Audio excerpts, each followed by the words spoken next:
Nós estamos no trimestre sobre jejum e esse último mês a gente tem falado sobre fome de justiça. Fome de justiça.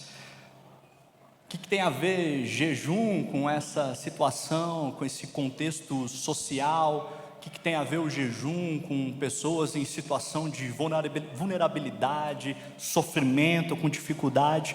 Qual que é a nossa proposta, levando em consideração o jejum diante desse cenário? Nós entendemos que jejuamos com a finalidade de nos identificarmos com quem sente fome, a fim de nos movermos em compaixão também. Então essa tem sido a nossa tônica ao longo desse último mês. Nós entendemos que jejuar também é um exercício de se colocar no lugar de alguém que vivencia essa situação. Pela graça de Deus, talvez muitos aqui, a grande maioria nunca experimentaram, uma situação de fome. Talvez algumas pessoas, não sei, mas a grande maioria, eu no caso, a gente nunca experimentou a fome, não ter o que comer, vivenciar uma situação de profunda pobreza e escassez. Então entendemos que jejuar com essa proposta também é uma forma de nós colocarmos nosso coração diante do Senhor e permitir que o Espírito Santo gere compaixão em nós também. Sabemos que a fome, que a desigualdade social, que as dificuldades nesse âmbito permeiam o mundo que a gente vive. Nós vivemos em um mundo caído, amigos. Gênesis 3 nos fala sobre isso. Vivemos uma realidade ainda de muito sofrimento. Por mais que talvez, pela graça do Senhor, a maioria de nós aqui estejamos bem nesse sentido. Estejamos bem acolhidos nesse sentido, bem amparados. Isso é uma bênção. Porém, nós temos que entender uma coisa: nós temos uma responsabilidade coletiva como igreja e uma responsabilidade pessoal, individual também, de responder a esses dilemas. Como igreja, a gente tem procurado se mobilizar nesse sentido. Toda semana a Laís atende pessoas em situação de vulnerabilidade aqui no nosso contexto de igreja. Às vezes até famílias que são membros aqui estão vivendo um dilema, vivendo a situação do desemprego, de uma dificuldade pontual, de uma enfermidade que impossibilita ela conseguir trabalhar, coisas do tipo. Toda semana tem alguma novidade nesse sentido. E novamente, pela graça do Senhor, a gente tem conseguido amparar na medida do possível. As comunidades também têm se organizado com esse mesmo propósito. Volta e meia eu ouço falar de algum movimento nesse sentido, abençoando projetos sociais, asilos, coisas do tipo. Então, isso é algo muito importante. O Senhor nos chamou também com essa missão, e a gente precisa entender que nós temos sim uma missão coletiva e uma missão pessoal. A gente vai se deparar com necessidades que talvez só vai estar você lá para lidar com aquilo. E de que forma a gente tem lidado com esses dilemas? Mateus capítulo 5, no versículo 6, fala o seguinte: bem-aventurados que têm fome e sede de justiça, pois serão satisfeitos. Bem-aventurados que têm fome e sede de justiça, pois serão satisfeitos. Isso é um trecho do Sermão do Monte, são palavras de Jesus aqui, expressando essa verdade. O pastor Pedro mencionou isso, tanto no primeiro culto como no segundo, dentro dessa temática. E se você não esteve presente, eu quero recapitular de uma forma bem breve aqui. Bem-aventurado, dentro desse contexto aqui, traz uma ideia de feliz. Talvez a palavra feliz não tenha o mesmo peso que a palavra bem-aventurado tenha, mas é uma palavra mais próxima que a gente conseguiria comparar nessa dinâmica. Então Jesus está dizendo o seguinte: feliz é você. Feliz é você que tem fome e sede de justiça. Feliz. Essa expressão bem-aventurado também tem uma conotação de uma bênção e de uma aprovação divina também. Ou seja, Deus aprova esse tipo de postura.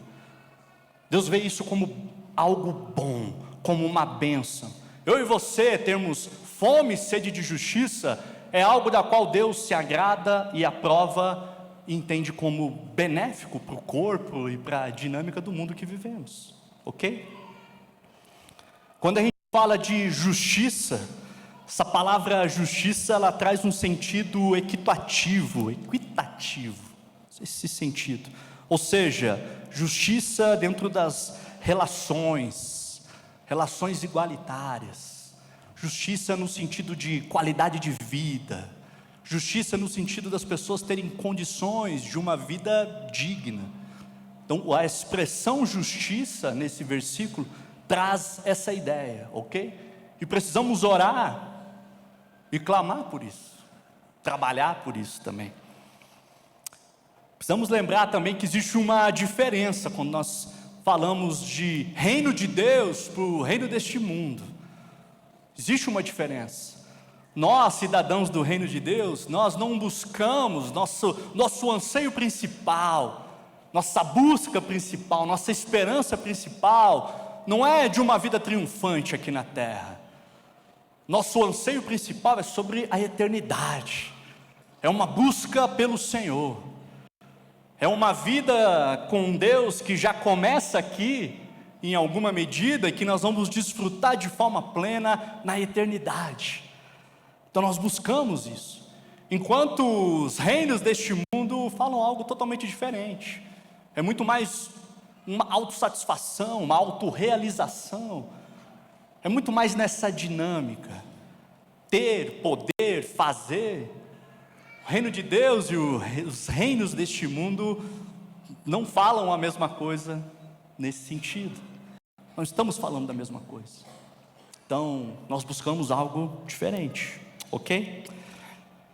Pastor Pedro falou sobre Isaías 58 e Isaías 59, nos últimos 2 encontros que a gente mencionou esse tema. Isaías 59, o versículo 16 diz assim: ele viu que não havia ninguém e admirou-se porque ninguém intercedeu, ninguém se importou com o sofrimento e a injustiça à sua volta, ninguém se importou. Então, o profeta Isaías, nesse texto, ele está fazendo uma denúncia, ele está falando: ei, ninguém tem se importado com a injustiça no mundo, nesse contexto de Israel. E Deus usa o profeta para confrontar Israel, e Deus também vem nos confrontando nesse sentido. O texto que eu quero abordar com vocês hoje é um texto muito conhecido, Lucas 10, versículo 25 ao 37, é a parábola do bom samaritano. Vamos ler juntos? Se você trouxe sua Bíblia, acompanhe aqui a leitura comigo. Se você quiser acompanhar nos slides, na tela, fique à vontade também. Certa ocasião, um perito da lei levantou-se para pôr Jesus à prova e lhe perguntou: mestre, o que preciso fazer para herdar a vida eterna? O que está escrito na lei? Respondeu Jesus. Como você a lê? Versículo 27, ele respondeu: ame o Senhor seu Deus de todo o seu coração, de toda a sua alma e de todas as suas forças e de todo o seu entendimento, e ame o seu próximo como a si mesmo. Disse Jesus: você respondeu corretamente, faça isso e viverá. Mas ele, querendo justificar-se, perguntou: e quem é o meu próximo? Em resposta, Jesus disse: um homem descia de Jerusalém para Jericó, quando caiu nas mãos de assaltantes. Esses lhe tiraram as roupas, espancaram e se foram, deixando-o quase morto. Aconteceu estar descendo pela mesma estrada um sacerdote. Quando viu o homem, passou pelo outro lado. E assim também um levita, quando chegou ao lugar e o viu, passou pelo outro lado. Mas um samaritano, estando de viagem, chegou onde se encontrava o homem, e quando o viu, teve piedade dele. Aproximou-se, enfaixou-lhe as feridas, derramando nelas vinho e óleo, depois o colocou sobre o seu próprio animal, levou para uma hospedaria e cuidou dele. No dia seguinte, deu 2 denários ao hospedeiro e lhe disse: cuide dele, quando eu voltar, lhe pagarei todas as despesas que você tiver. Qual desses três você acha que foi o próximo do homem que caiu nas mãos dos assaltantes? Versículo 37. Aquele que teve misericórdia dele, respondeu o perito na lei. Jesus lhe disse: vá e faça o mesmo. Esse é um texto bastante conhecido, uma parábola que Jesus contou. Não sabemos se realmente isso aconteceu, uma parábola, é uma história para ilustrar um ensinamento, ok? Como eu disse, é uma parábola bastante conhecida. Você deve ter ouvido inúmeras mensagens em torno desse texto. Eu não tenho nenhuma motivação aqui de trazer algo novo para você. Mas uma coisa eu entendo: existem verdades que nós precisamos estar sempre lembrando no nosso coração. Existem verdades que a gente precisa estar todo o tempo, todo instante, lembrando o nosso coração delas. Nosso coração é centrado nele mesmo, nós somos centrados em nós mesmos, nós somos egoístas, seu coração é vaidoso, é difícil. E uma coisa que a gente precisa entender é o seguinte: existe uma diferença muito grande da gente ter um conhecimento, de saber algo, de algo estar na nossa mente para aquilo realmente descer ao nosso coração. E às vezes é nesse dilema que a gente cai, no dilema do próprio doutor da lei aqui, do teólogo judeu. Ele responde Jesus de uma forma muito profunda, de uma forma muito precisa, de uma forma muito bacana. A teologia do doutor da lei é algo muito bacana, é admirável a teologia. Ele responde Jesus de uma forma profunda. Mas às vezes a gente lida com o mesmo dilema. A gente tem uma boa teologia, a gente sabe o que tem que fazer, mas não desceu para o coração, está no campo das ideias, está na nossa mente. Isso não se tornou em algo prático na nossa vida. E que o Senhor tenha misericórdia de todos nós. Eu não estou aqui para insinuar e dizer que eu sou o exemplo.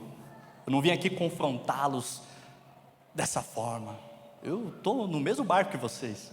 Estou aqui aprendendo, estou aqui nesse processo de formação, clamando por graça do Senhor, e que Ele tenha misericórdia de todos nós. Então o texto começa aqui no versículo 25, o doutor da lei, o perito da lei, ele se levanta e ele coloca Jesus à prova, é a expressão que é usada aqui no 25. Ele se levanta e chama Jesus de mestre. É aquela história, né? Me honram com os lábios, mas o coração está longe de mim, né? Então o doutor da lei, ele se levanta de forma muito respeitosa, aparentemente, chama Jesus até mesmo de mestre. Só que no coração dele, o autor aqui revela que havia pecado.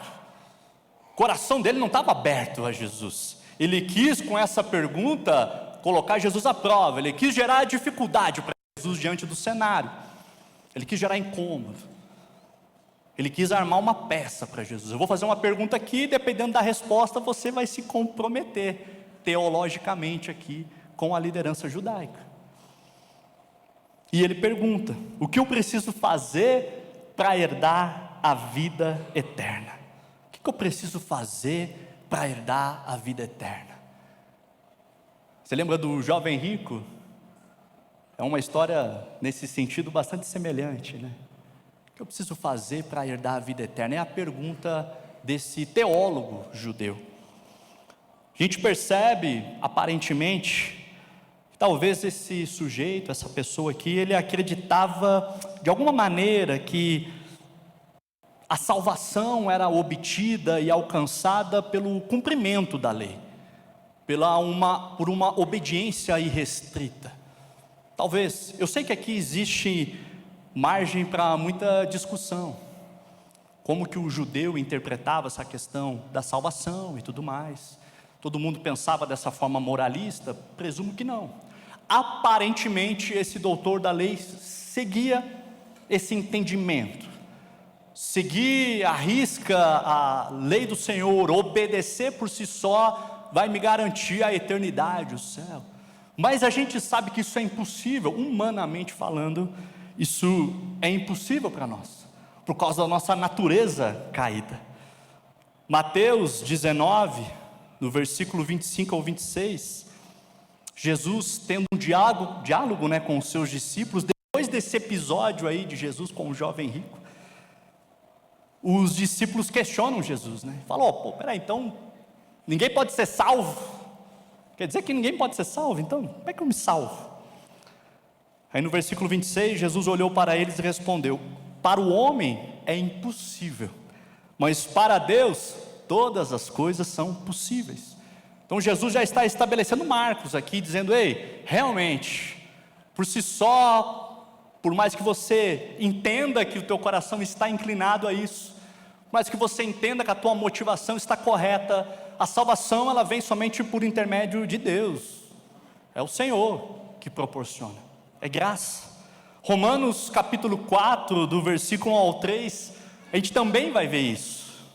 Paulo está falando aqui a respeito de Abraão, que Abraão foi justificado por Deus, ele foi declarado justo. Ele não foi declarado justo em vista das suas boas obras, é graça de Deus, favor de Deus.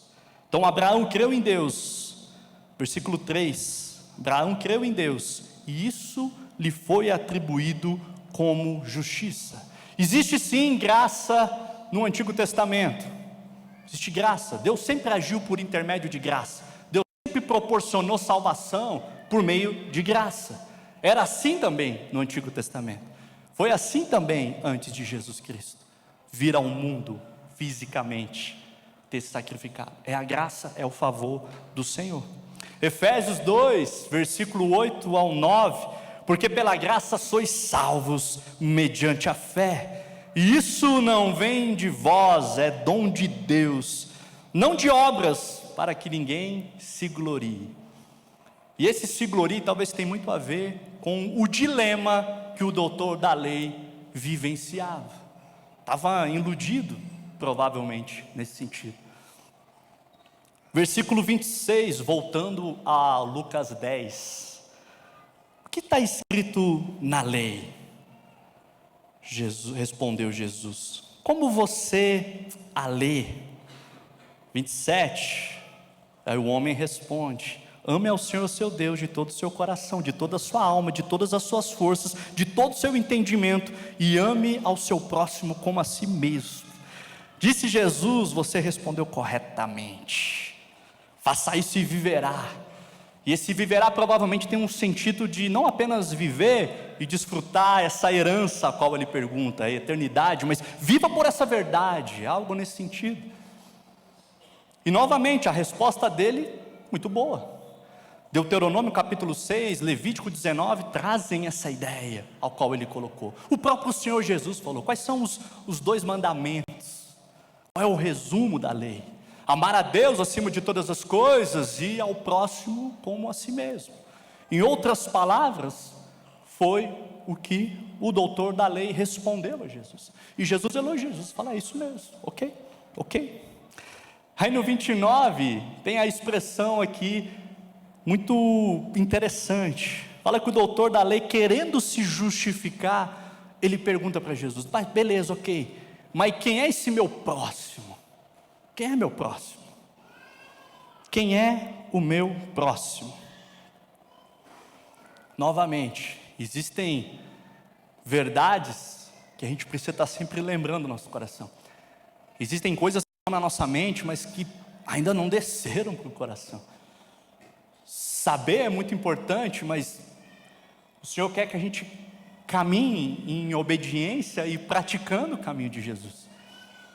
A boa notícia, amigos, é que o Espírito Santo nos ajuda, ele nos dá graça a vivenciar isso, ele nos auxilia nessa dinâmica, ok? Isso é bom, isso é importante salientar.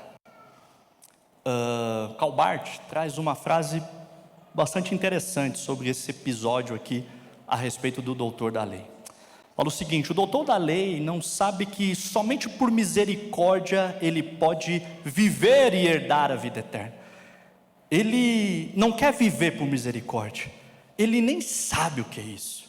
Ele de fato vive por algo bem diferente de misericórdia, mas sim pela sua própria intenção e capacidade de se apresentar como um homem justo de Deus. Nós fomos salvos pela misericórdia do Senhor, e nós temos que viver também por essa misericórdia. As misericórdias do Senhor se renovam sobre nós, todos os dias, todas as manhãs. É a causa de não sermos consumidos. Então, fomos salvos pela misericórdia, nós vivemos pela misericórdia de Deus, e em alguma forma nós precisamos manifestar também essa misericórdia. E esse é o desafio talvez para nós, esse é o desafio. A pergunta, quem é o meu próximo? Ele tenta ali se justificar, ele tenta gerar ali um imbróglio diante dessa situação. Você percebe num primeiro momento, uma certa prepotência, arrogância espiritual do doutor da lei. E a pergunta que vem é uma pergunta muito chave para essa dinâmica: quem é o meu próximo? Provavelmente o doutor da lei estava esperando uma lista de Jesus.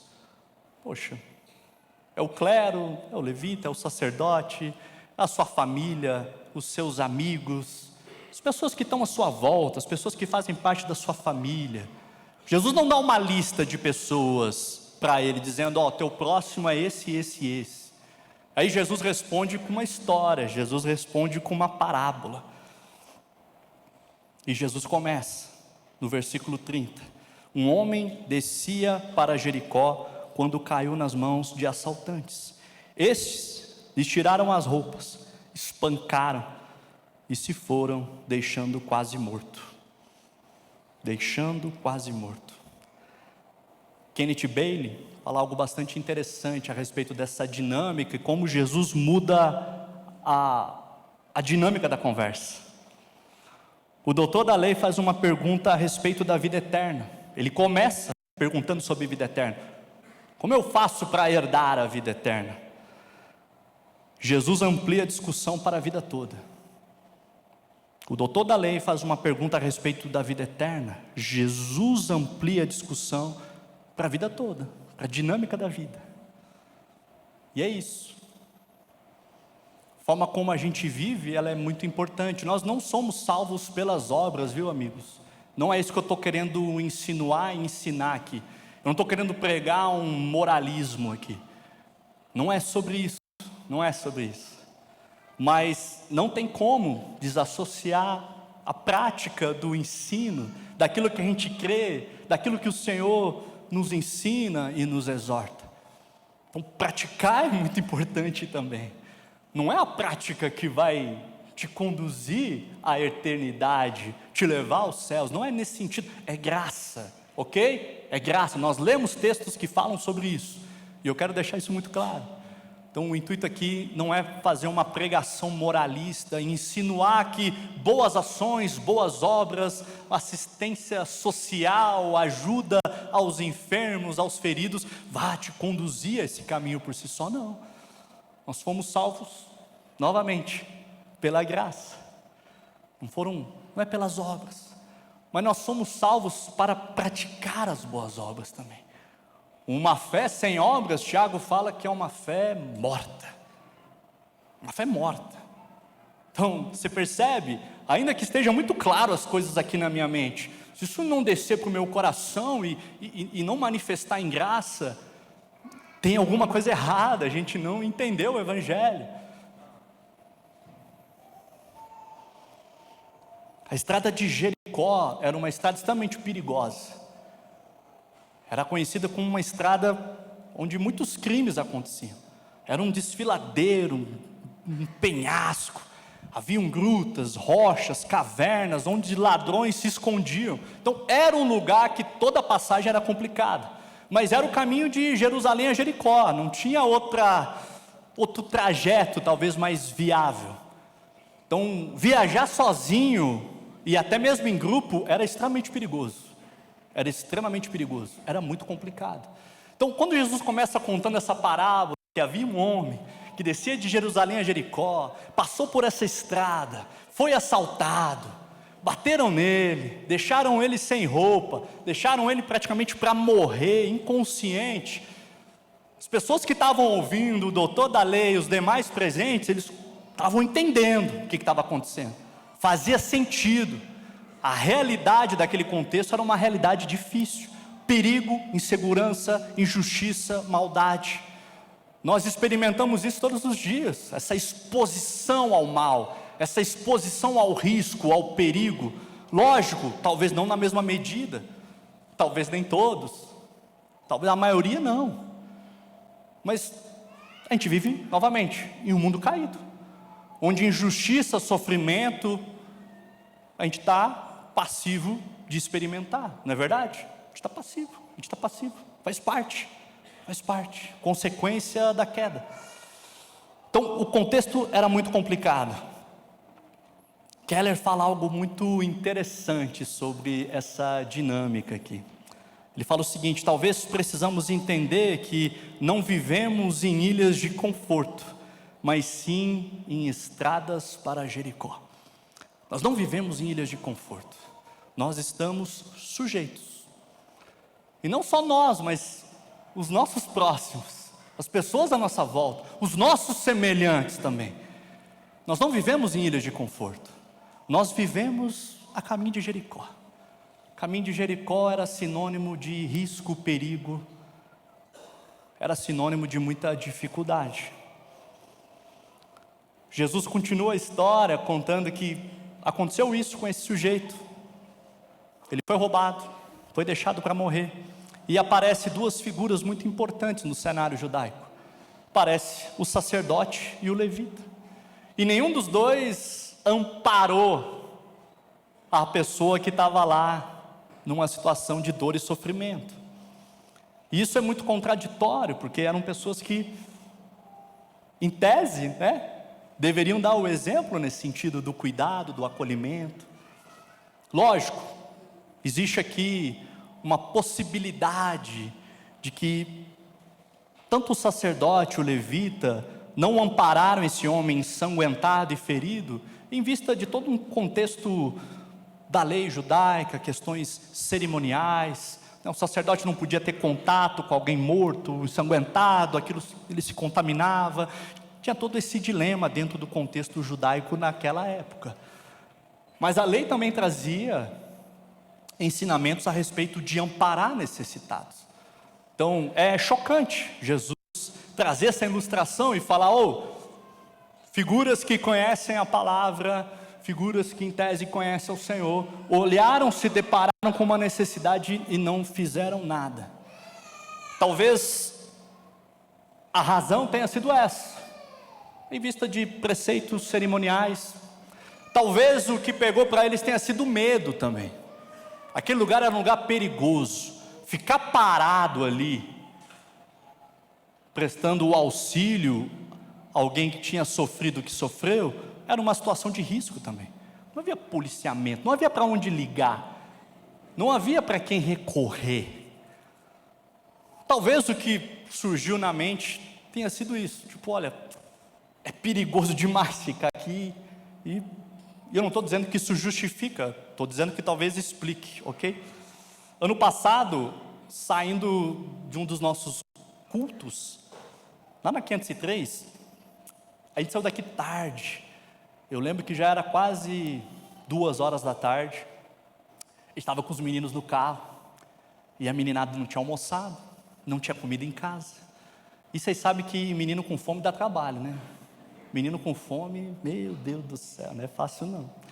Os meninos entraram no carro, aquela coisa toda, vão procurar algum lugar para comprar uma marmita. Só que do caminho da igreja até a nossa casa, a gente mora no Jardim Mangueiral, depois do Jardim Botânico, a gente não encontrou nada aberto com comida. E aí, foi aquele dilema, né? Caramba. Aí eu cheguei perto de casa, pensei: vou para São Sebastião, que eu acho que ali eu vou achar alguma coisa aberta. E de fato eu achei algo aberto lá. Mas no caminho de São Sebastião, quem conhece ali a entrada de São Sebastião passando por Jardim Botânico, uma descida, tem um radar digital. Bem naquele radar digital embaixo, estava chovendo nesse dia e estava frio. E estava deserta a rua, né, aquela avenida. E eu achei curioso isso, né, é bem movimentado ali. Tinha uma pessoa no chão, um homem de bicicleta caído no chão. E aí eu pensei na hora: vou, vou ter que socorrer, né? Assim, foi uma coisa que aconteceu muito rápido, porque os meninos no banco de trás gritando com fome, reclamando, porque não chegava nunca. Então, assim, nós já estava tudo já, né, daquele jeito. Eu preocupado com o horário, porque 4h30 eu tinha que sair de casa para chegar às 5 aqui, e era duas e pouco, eu nem em casa tinha chegado ainda. Então, eu estava meio angustiado, meio atribulado. Quando a gente se deparou com aquela pessoa no acostamento caída, a Tainá olhou e falou: amor, e se for um assalto? Hoje em dia a gente sabe que, né, tem coisas que, enfim. Aí eu falei: poxa, amor, acho que não faz sentido, né, um assalto. A Tainá já ficou angustiada, aí os meninos já ficaram meio assustados. Não, papai e tal, não sei o quê. Aí eu confesso que aquele cenário me deixou um pouco estressado, assim. E eu pensei, aqui eu confesso o meu pecado. A minha vontade foi: tomara que apareça um carro aqui e pare, para que eu não precise parar. Eu estou confessando o meu pecado aqui. Mas ninguém parou. Eu falei, assim, foi tudo muito rápido, porque eu vi ele de longe e fui indo. Falei, cara, é um cara no chão. E aí eu falei: amor, vou descer e tal, vou lá, vai ser rápido. E aí, de fato, não chegou ninguém, estava muito deserta a avenida naquele dia. Quando eu cheguei para ver ele estava convulsionando.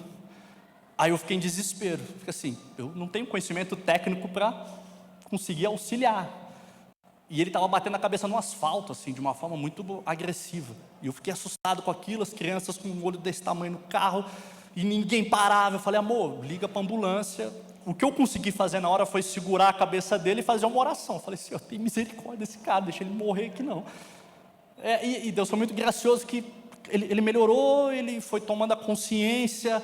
Aí eu perguntei para ele o que tinha acontecido, e a Tainá tentando ligar para a ambulância, não chegava.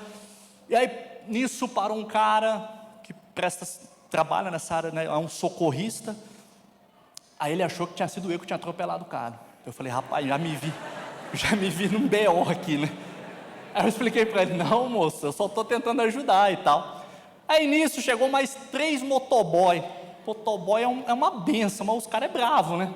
Eles já pararam do meu lado e falaram: o que foi aí? Você derrubou ele? Eu falei: não, moço, derrubei ninguém não, cara. E o cara lá tomando a consciência ainda, sem conseguir falar. Aí nisso o rapaz socorrista conseguiu chamar a ambulância, e veio a ambulância com uma viatura atrás. Eu falei: vixe, cara, acho que hoje não vai ter almoço, pensei, né? Uma viatura atrás, eu não sei se ele chamou a viatura. E aí foi aquele desconforto, né? Todo mundo me chamava para um canto e falava: o que aconteceu? E eu dizia a mesma coisa: olha, eu só estou descendo, só estou indo comprar uma marmita com os meninos. O rapaz está no chão, ele caiu. Não, tá bom então. Posso ir embora? Não. Caraca, né? Já está angustiado, os meninos dando trabalho no carro. E aí toda hora vinha alguém diferente, tipo, ou era um socorrista ou era um militar, né? Aí por fim, graças a Deus, o cara ficou bem, tanto é que ele entrou na ambulância andando. Aí eu falei: gente, por favor, pergunta aqui para ele se fui eu. Deixa eu ir embora. Eu falei: deixa eu ir embora. Aí o rapaz: não foi nada. Eu fiquei até com medo, falei: vai que ele diga, vai que ele não lembre, né? Pô, eu não sei, eu não lembro, né? Vai que... Eu fiquei com medo danado, mas graças a Deus, pô, deu certo. Ele foi embora, entrou na ambulância, a gente conseguiu comprar a marmita e chegamos no horário do culto aqui, né? Mas eu estou contando essa história porque, assim, gente, foi desconfortável, né? Eu confesso que eu fiquei tentado a não parar. Eu falei: pô, se vier alguém aqui e parar, eu posso ir. Estou confessando meu pecado, entendeu? E fiquei naquela também, sabe, com a cara tá bêbado, sabe, né? Aquela coisa toda. Mas assim, ele estava convulsionando. Pô, não estou dizendo que, sei lá o que poderia ter acontecido, mas se eu não tivesse parado, que loucura, eu não sei, confesso que eu não sei. Mas está entendendo? A gente pode se deparar com situações semelhantes a essa. E aí não tem por onde correr, você vai ter que fazer alguma coisa. E ainda com meu coração endurecido e egoísta, pensando muito mais nos meus meninos e na marmita deles, Deus teve graça de mim e fez eu parar aquele carro, né? Mas a ideia é essa, amigos. Nós precisamos estar sensíveis às necessidades à nossa volta. Precisamos estar sensíveis. Então talvez tenha sido o medo, não sei. Minha esposa achou que a gente ia ser assaltado. Pode ter sido um devaneio dela? Sim. Mas a gente vive num mundo que a gente vê cada coisa no noticiário. Uma outra coisa que às vezes nos afasta e nos impede de responder em misericórdia, em graça, às vezes é a diferença das ideias, às vezes é a diferença ideológica. Quantas pessoas fazem ou deixam de fazer algo bom, agir com misericórdia e graça, por causa de diferenças ideológicas? E eu sei que esse terreno aqui é espinhoso, eu não quero andar de forma tão profunda nele, mas a gente sabe que essas questões ideológicas, políticas, causam separação entre nós, causam divisão entre nós. Falar sobre ajudar os necessitados, sobre serviço social, é sinônimo de uma ideologia específica hoje em dia. Pode até ser, mas a Bíblia já fala disso há muito tempo. Isso é o Evangelho.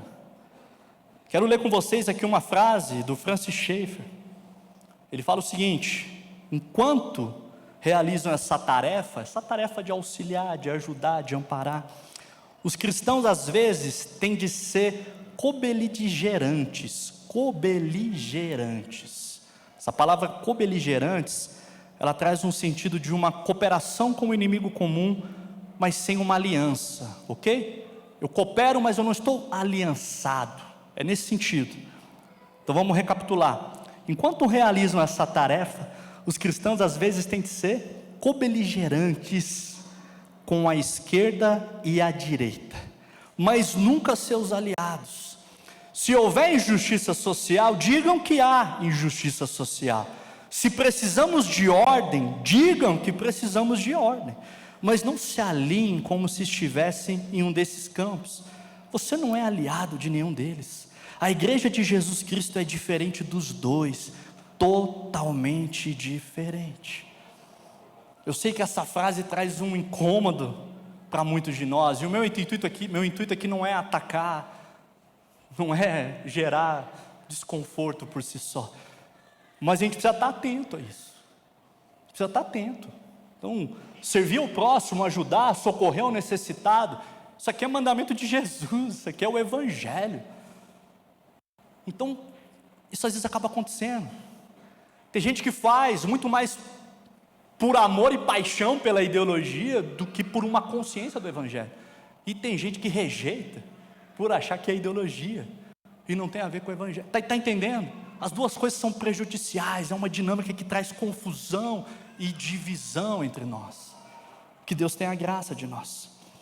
1 de João, no capítulo 3, versículo 17 ao 18, se alguém tiver recursos materiais e vê o seu irmão em necessidade e não se compadecer dele, como pode permanecer nele o amor de Deus? E aí João fala: filhinhos, não amemos de palavra nem da boca para fora, mas em ação e em verdade. Nós não podemos amar só com palavras. Isso não pode ficar apenas no campo das ideias, isso não pode ficar apenas num discurso. Nós temos que amar com ação. E eu sei que amar não se resume a auxiliar os necessitados e socorrer. Eu sei que isso é muito maior, eu sei, mas também é uma expressão, E aí, para a gente caminhar para o fim, a gente se depara com algo bastante interessante. Não foi o sacerdote, não foi o levita que amparou, mas foi o tal do samaritano, do bom samaritano. Uma galera que era odiada pelos judeus, havia uma rixa muito grande. O doutor da lei, quando questiona e pergunta quem é meu próximo, ele jamais imaginaria que Jesus ia sugerir que seria um samaritano, alguém que eles desprezavam, rejeitavam e odiavam. E Jesus vem e fala: só que é o seguinte, chegou esse cara, e esse cara fez muito mais do que todos os outros. Ele parou, ele amparou, ele tratou as feridas, ele colocou esse homem sobre o seu animal, ele levou para um hotel, pagou o cara, falou: toma aqui 2 denários. 2 denários era a quantia mais ou menos de 2 dias de trabalho braçal, era uma quantia bem significativa. Ele chega para o dono da hospedaria, do hotel, e fala: cuida dele aqui, caso você tenha algum gasto extra, eu vou voltar e eu vou te ressarcir. Então assim, ele fez bastante. E Jesus, quando conta a história, ele está estabelecendo um padrão aqui, ele está dizendo: ei, não é só chegar e dizer que ama, Não é só dar uma esmola. O pastor Pedro falou muito sobre isso, a questão da oração, da intercessão, como isso é importante. Mas a gente também precisa ir além disso.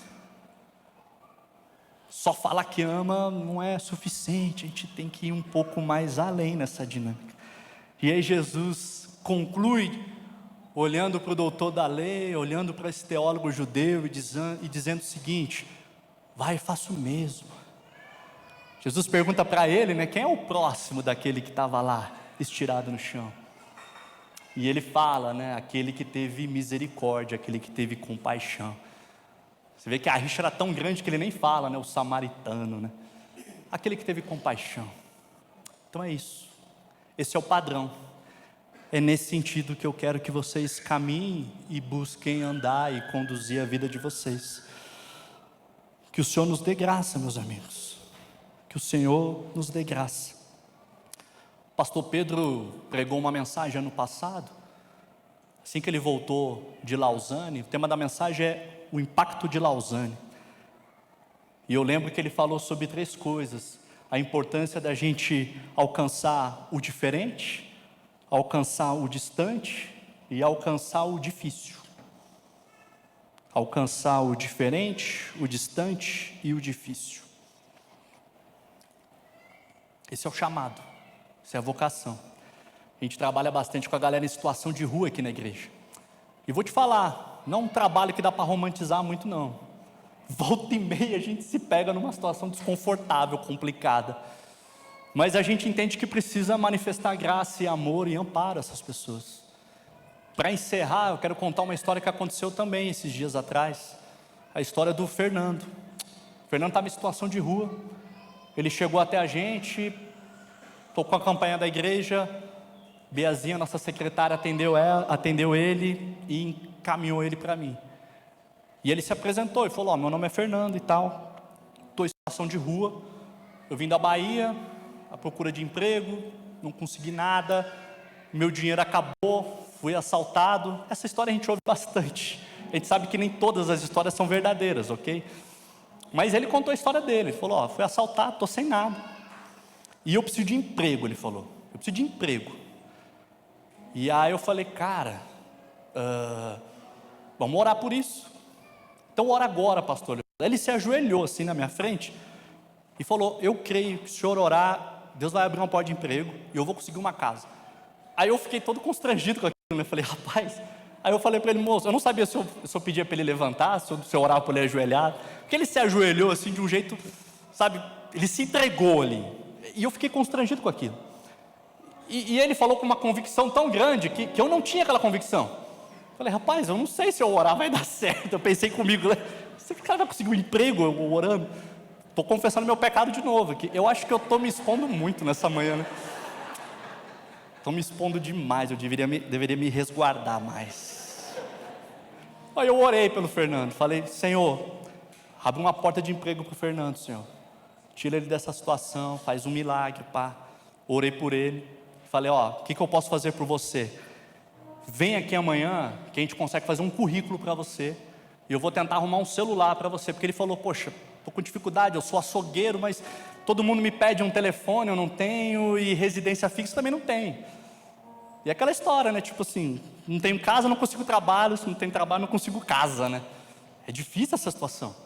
Eu falei: tá bom, vou tentar um celular, e você vem, que eu vou pedir para a Biazinha dar uma ajuda para você fazer esse currículo. Conversei com a Bia falou: não, faça o currículo dele. Conversei com a Julinha e o Marquinhos, os líderes do Sub-18, dos adolescentes, sobre essa história. Falei: eu preciso de um celular para dar para esse rapaz. Aí a Julinha: eu tenho um celular e tal. E eu tinha marcado com o Fernando no dia seguinte. Aí o Fernando chega no dia seguinte cedinho, dando uns pulos de alegria dessa altura assim. E eu nem tinha falado para ele que eu tinha conseguido o celular ainda, ele não sabia disso. Eu falei: Fernando, o que aconteceu, cara? Você está tão feliz? Pastor, você não tem noção. Eu saí daqui, assim que eu saí daqui, eu senti no coração: vou ver minha conta bancária. Não tinha nada, porque eu tinha visto há pouco tempo atrás. Cheguei lá, tinha R$600, tinha caído um benefício do governo que foi antecipado. Eu peguei aqueles R$600, guardei no bolso. Saindo do caixa eletrônico, eu conheci um cara. O cara também era da Bahia. O cara puxou papo comigo e falou: estou indo embora, estou voltando para a Bahia. eu moro numa casinha lá em São Sebastião, você não quer alugar lá no meu lugar, não? Eu te levo lá, eu deixo até minhas coisas, gostei de você, eu deixo até minhas coisas. Aí ele falou que pegou um ônibus com o cara e foi para São Sebastião, saiu do plano e foi para São Sebastião. Chegou lá, o cara apresentou ele para o dono do quarto, falou, ó, você já está sabendo que eu estou indo embora, mas tem o fulano que eu vou indicar aqui, ó. Ele pode alugar no meu lugar e eu vou deixar até minhas coisas para ele. Quanto que é o aluguel? R$300, ele tinha 600 no bolso, pagou o aluguel, falou, cara, tem uma casa. Saindo dali ele desceu, ele contando, desceu, tinha um açougue muito próximo à casa dele. Falou, vou perguntar se eles estão precisando de alguém. Chegou lá, o rapaz falou, tem uma vaga sim, mas começa agora à tarde. No dia seguinte, você começa amanhã à tarde. Quer? Quer. E aí ele foi rapidinho na igreja de manhã só para me comunicar. Falou, pastor, é o seguinte, tenho casa, estou com R$300 no bolso para fazer umas compras e consegui um emprego. Eu só vim te agradecer aqui. Eu falei, cara.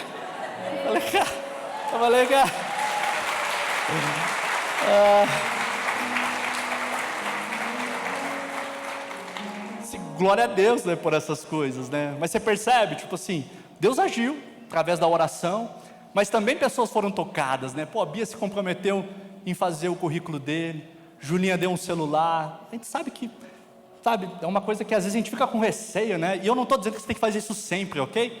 Não estou dizendo que é assim, não estou dizendo isso. Mas sabe qual é o problema? Às vezes a gente chama de prudência a nossa falta de motivação. A gente chama de zelo, sabedoria. Não posso. Simplesmente a nossa falta de generosidade e vontade em servir. Então, que Deus nos dê graça. Quero orar por vocês, por mim também. Sou carente dessa graça e dessa misericórdia.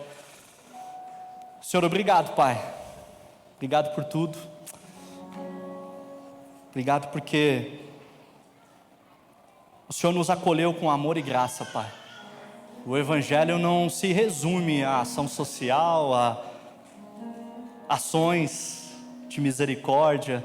Isso é uma expressão, mas eu quero lembrar aqui, Senhor, da Tua graça que nos garante vida, salvação, Teu ato na cruz do Calvário que nos possibilita, que nos garante reconciliação, Pai, em Deus. O Evangelho é sobre isso, é sobre a boa nova do Senhor, sobre um Deus que se fez carne, assumiu os nossos prejuízos, pagou um preço no nosso lugar, nos trouxe vida, nos dá vida, nos alcançou com misericórdia. Pai, enche o nosso coração de amor, Pai. Enche o nosso coração de paz, de graça. Nos ajuda a amar o próximo, nos ajuda a amar o diferente, o distante. Nos ajuda, Pai, a agir em resposta a tanto sofrimento, Pai. Tem misericórdia de nós. Muito obrigado. Em nome de Jesus, amém.